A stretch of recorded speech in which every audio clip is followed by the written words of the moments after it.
प्यारे बच्चों, अभी मैं आपको संस्कृत व्याकरण में कारक प्रकरण के चतुर्थी विभक्ति के बारे में बताने जा रहा हूं, क्योंकि मैं तृतीया विभक्ति तक पिछले वीडियो में बता चुका हूं।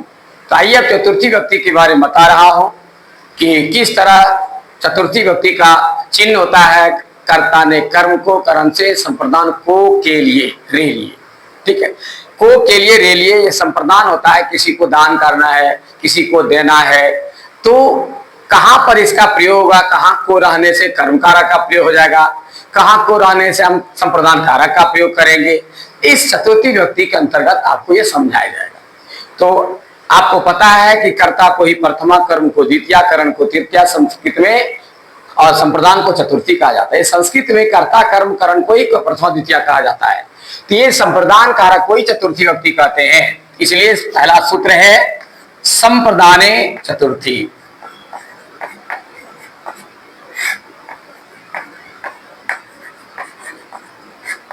संप्रदान कारक में चतुर्थी विभक्ति होती है। संप्रदान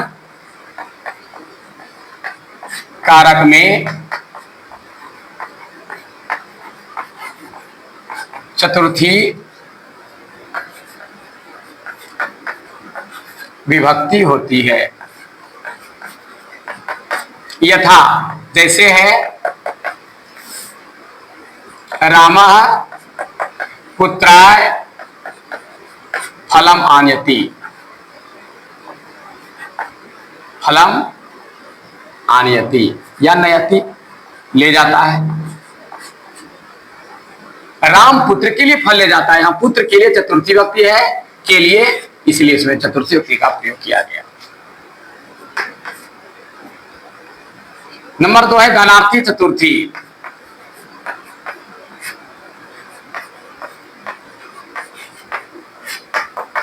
जब किसी को दान किया जाए, यानी दा धातु के योग में, दा का अर्थ होता है देना, ठीक है, दा धातु के योग में, ठीक है, दा धातु के योग में जब किसी को दान किया जाए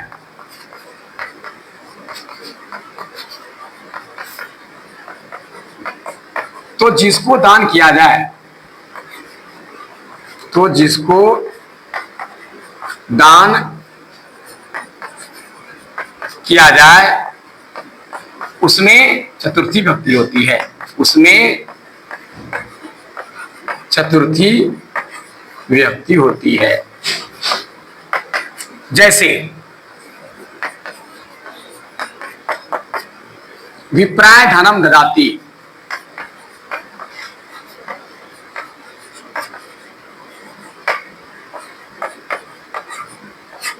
ब्राह्मण को धन देता है, ठीक है। राजा निर्धनाय दानम ददाति।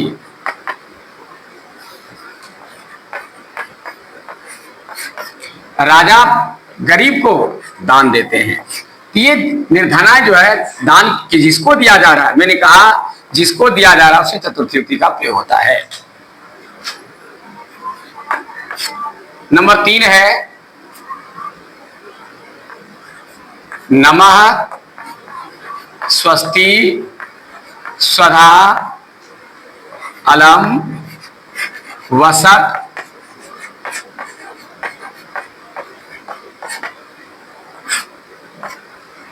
इति योगे चतुर्थी।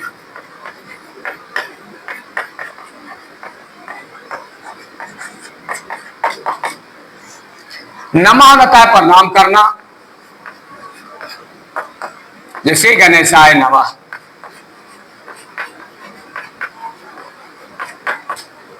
ठीक है। गणेशाय जिसको प्रणाम करना है उसमें चतुर्थी लगता है। शिवाय नमः, शिव को प्रणाम। स्वस्ति, ठीक है, स्वस्ति में होता है कल्याण, ठीक है। जनाय स्वस्ति, लोगों के लिए कल्याण, तो लोगों के लिए जिसके लिए है उसमें हमारा स्वस्ति। उसके बाद है स्वाहा, आग्नेय स्वाहा, आग्नेय स्वाहा, आग के को शांति, ये आपके लिए शांति। तो यानी नमः शब्द में, स्वस्ति कल्याण शब्द में, स्वधा के योग में, और अलम मन होता है किसी को रोकना, ठीक है। विवादेन अलम, विवादाय अलम, तृतीया पंचमी चतुर्थी दोनों लगता है, तृतीया चतुर्थी दोनों लगता है, याद रखिएगा इसको, ठीक है ना। बसत न होता है किसी चीज को रोकना, ये सब के योग में चतुर्थी व्यक्ति का प्रयोग होता है, ठीक है। नमः, स्वस्ति, स्वाहा, आपको यहाँ परीक्षा में आएगा कि नमः के योग में इनमें से कौन सी व्यक्ति होती है। स्वस्ति में, स्वधा में, अलम में, बसत में, इस सब के योग में कौन सी व्यक्ति होती है। तो आपको ऑप्शन में चतुर्थी ही लिखना है।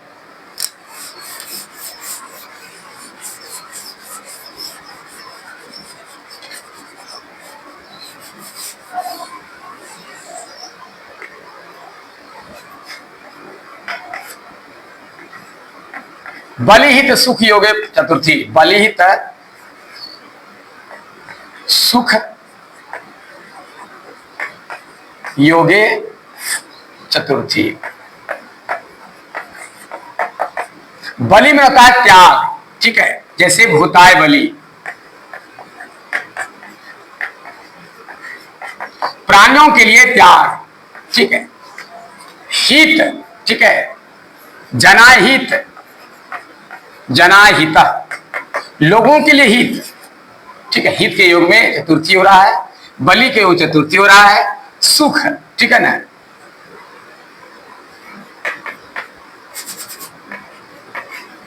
निर्धनाय, निर्धनाय सुखम,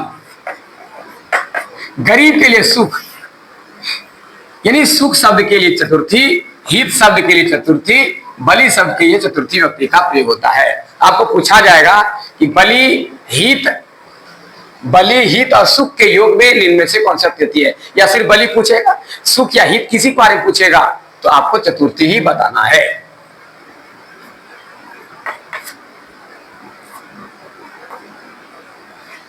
उसके बाद है तदर्थे चतुर्थी।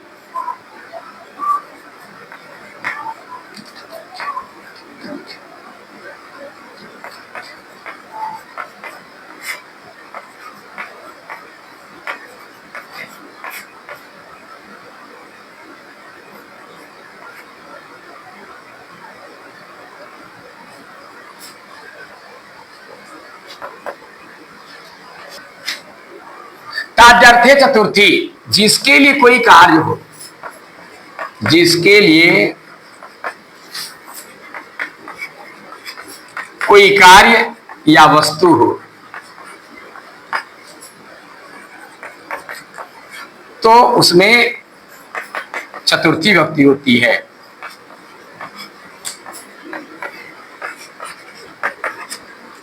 यथा, जैसे मस्केभ्यः धूमवती, मस्केभ्यः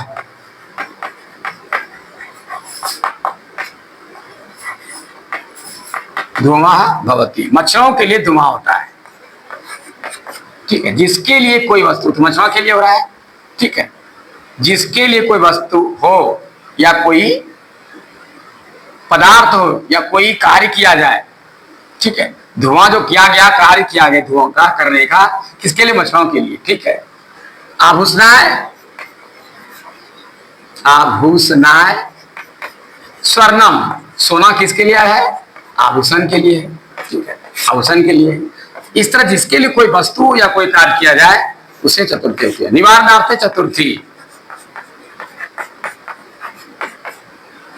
निवारणार्थे चतुर्थी, जब किसी से किसी का निवारण किया जाए, जब किसी से किसी का निवारण किया जाए या रोका जाए,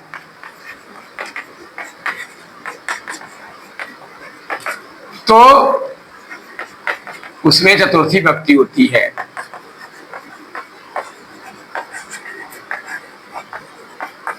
होती है। अब जिससे रोका जाए, जैसे यथा, दुग्धाय, ठीक है,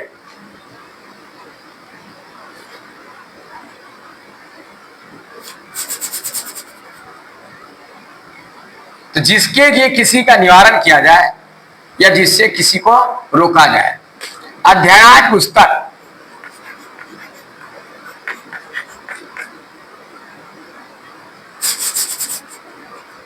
ये मस्केभ्य धूमवती यहां होगा।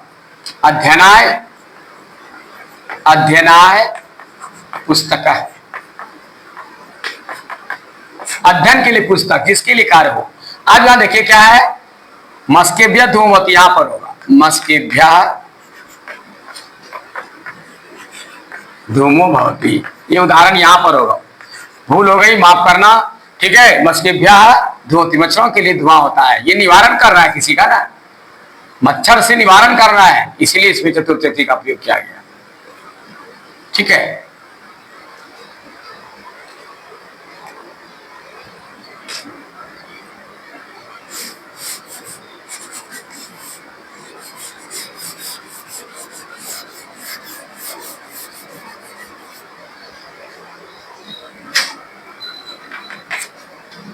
उसके बाद है रुच्यार्थानाम,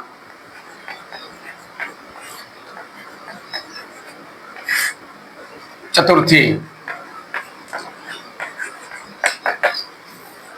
रुच धातु के योग में, रुच का अर्थ होता है अच्छा लगना।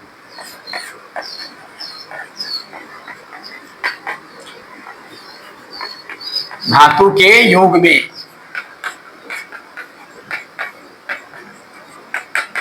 चतुर्थी विभक्ति होती है।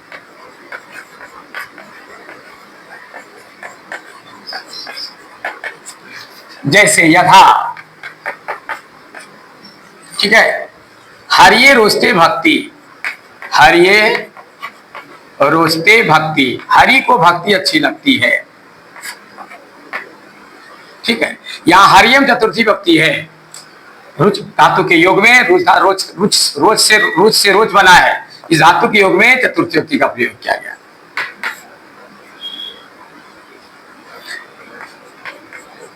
स्त्री हेरी,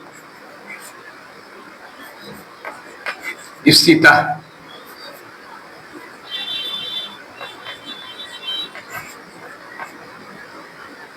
स्त्री हेरी इप्सिता, चतुर्थी।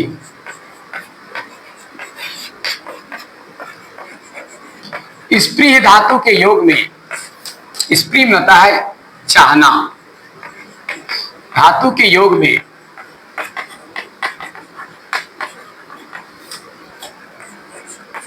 चतुर्थी विभक्ति होती है।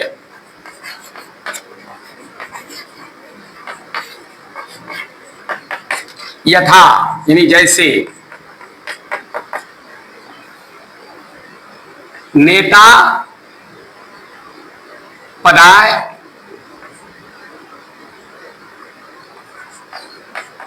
स्प्रियति, नेता लोग, नेता क्या चाहते हैं, पद चाहते हैं, तो चाहने के योग में चतुर्थी विभक्ति का प्रयोग किया गया।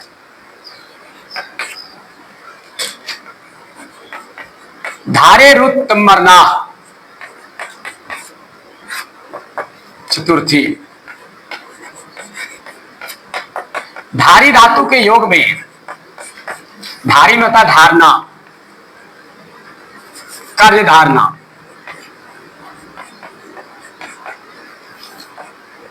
धातु के योग में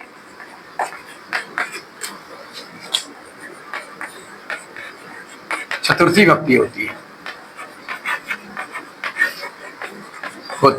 है। यथा सह मह्यम शतम